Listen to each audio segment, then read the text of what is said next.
ఒక మనిషికైనా, ఒక సమాజానికైనా, ఒక దేశానికైనా ఆత్మగౌరవానికి మించిందేముంది? సెల్ఫ్ రెస్పెక్ట్ కన్నా, సెల్ఫ్ ఎస్టీమ్ కన్నా, సెల్ఫ్ ఐడెంటిటీ కన్నా గొప్పదేముంది?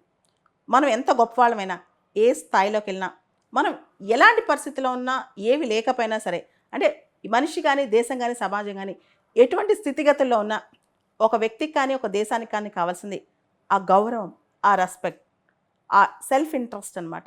అది దాటి మనం ఏదైనా చేయగలమా? అది లేకుండా మనం మనగలమా? ఇదే పెద్ద ప్రశ్న.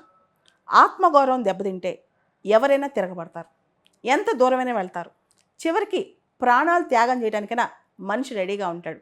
మనిషికి ఐడెంటిటీ అంత ఇంపార్టెంట్. ఆ గౌరవం చాలా ఇంపార్టెంట్. ఎక్కడైనా మనిషిని దెబ్బతీయొచ్చు కానీ, ఎలాంటి పరిస్థితులు అంటే మన పదవి పోవచ్చు, ఆరోగ్యం పోవచ్చు, డబ్బులు పోవచ్చు కానీ, ఆ సెల్ఫ్ రెస్పెక్ట్ పోతే ఏ మనిషి కూడా మనుగడ సాగించలేడనమాట. ఆ కసితో ఎంత దూరమైనా వెళ్తాడు, ఎంత పోరాటమైనా చేస్తాడు.